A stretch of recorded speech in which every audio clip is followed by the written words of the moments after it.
Jornal Nova Brasil Brasília. Nossa cidade, com Márcia Zarur.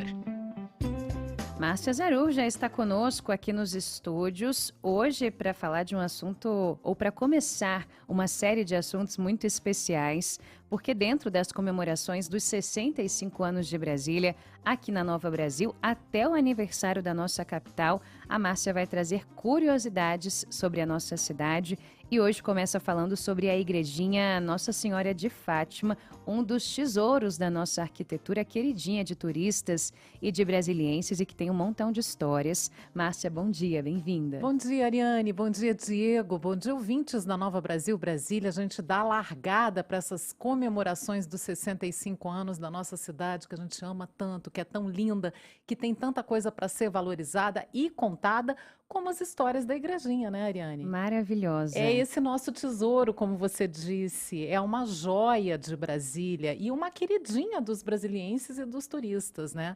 A gente tem, para quem está acompanhando pelo YouTube, algumas imagens da igrejinha Nossa Senhora de Fátima, que é linda, foi originada por um pedido de Dona Sara Kubitschek para pagar uma promessa pela recuperação da filha, que teve um problema de saúde. A Márcia Kubitschek teve um problema de saúde quando era criança, quando era jovem, e aí a Dona Sara fez essa promessa e a igrejinha, então, é fruto dessa promessa. Foi o primeiro templo em alvenaria de Brasília e ficou pronta em 100 dias. Ela foi inaugurada antes mesmo da inauguração da cidade, em 1958. É um projeto do Oscar Niemeyer, tem uma forma triangular, como um chapéu de freira, né? Lembra aquele chapéu de freira de antigamente? Tem os painéis de azulejos do Atos Bulcão, que são emblemáticos, foi o primeiro trabalho de Atos Bulcão na nova capital, são os únicos azulejos figurativos do artista. E a pintura interna da capela era do grande artista plástico Alfredo Volpi.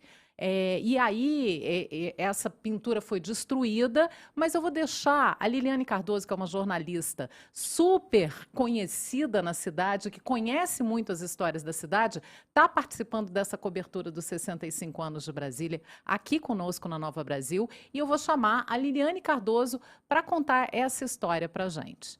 A exemplo de Atos Bulcão, Oscar Niemeyer também convidou Alfredo Volpi para decorar o interior da igrejinha. Volpi é um dos maiores nomes do modernismo brasileiro e prontamente aceitou a missão. Ele fez 2 afrescos, um da Virgem Maria com o menino Jesus no colo e outro com suas famosas bandeirinhas. Os afrescos testemunharam momentos icônicos da igrejinha. O primeiro casamento da filha de Sayão Pinheiro e também o primeiro velório de Bernardo Sayão. Mas só, logo depois, seriam apagados. Nem a cúria da Igreja Católica e nem os fiéis gostaram da imagem da Virgem feita por Volpi. Acharam simples demais, pouco suntuosa. Passaram cal e tinta em cima dos afrescos e, é claro, apagaram as obras. Brasília pediria desculpas anos depois, através do trabalho do pintor Francisco Galeno, que, aliás, foi discípulo de Volpi. Mas aí é outra história que a Márcia agora vai contar pra gente. Muito bom. Muito bom. Ter a participação da Liliane aqui é uma alegria, né? Porque é mais uma enciclopédia de Brasília que a gente incorpora aqui ao time da Nova Brasil para celebrar esses 65 anos da cidade, né? Ela estava falando desse apagamento do Volpi. Eu já falei, inclusive, aqui de um livro da Graça Ramos, da pesquisadora Graça Ramos, que se chama O Apagamento de Volpi, que trata justamente desses afrescos belíssimos que eram pintados ali dentro da igreja e que foram apagados. Você imagina você jogar cal ali, apagar mesmo, sem não ter como recuperar, né? A gente tem também, para quem está acompanhando pelo YouTube, quem não está, depois eu aconselho que dê uma passadinha por lá. Imagens dessa santa pintada, da Nossa Senhora de Fátima, pintada pelo Volpi, com as bandeirinhas, as tradicionais bandeirinhas que fazem parte do trabalho dele, e depois o trabalho do Galeno, que também tem a Nossa Senhora de Fátima sem o rosto. E aí é uma coisa muito para cada fiel imaginar o rosto de Nossa Senhora do jeito que ele quiser. Então, além de ser uma pintura muito lúdica, muito alegre, muito convidativa para quem está ali na igreja, para participar mais, né, dessa pintura. acaba sendo quase que uma coisa interativa, porque você coloca o rosto que você quiser na Nossa Senhora. Então, tem essa história, que é muito triste, do apagamento de Volpi, mas tem depois o Francisco Galeno, que é um artista super importante, fazendo uma nova pintura ali. E a Liliane se referiu também ao velório do Bernardo Sayão. E o velório do Bernardo Sayão é uma coisa muito impressionante, porque você vê imagens, o Arquivo Público de Brasília tem imagens desse velório quando a igrejinha ainda nem tinha os azulejos de Atos Bolcão. A gente também tem algumas imagens do Arquivo Público, uma verdadeira Olha aí, multidão. que maravilha essa Maravilha, imagem, né? Uma multidão em volta da igrejinha. Você vê que não tinha quadra nenhuma. A igrejinha hoje fica entre a 308 e 307 Sul. Ali não existia nada nessa época, não tinha prédio, ainda estavam erguendo os primeiros edifícios, os primeiros blocos residenciais, e você tem a igrejinha ali solitária, mas rodeada de gente, porque a morte do Bernardo Sayão foi um evento que mobilizou, ele era muito querido na cidade, foi um evento que mobilizou a população inteira que estava ali, os candangos que trabalhavam com ele e tudo. Então, são essas relíquias, essas histórias que a gente tem, que a gente precisa conhecer. E é muito impactante, eu acho, enxergar essas imagens, porque a gente vê que realmente Brasília não tinha absolutamente nada, né? Nada. São impressionantes essas imagens que você traz pra gente com frequência aqui na coluna Nossa Cidade, Márcia, porque eu fico olhando e fico assim, caramba, 65 anos atrás, minha gente, nada, parece que foi ontem, parece não, foi ontem, né? E a gente fica olhando e se imaginando nesse lugar aqui, passa por lá hoje.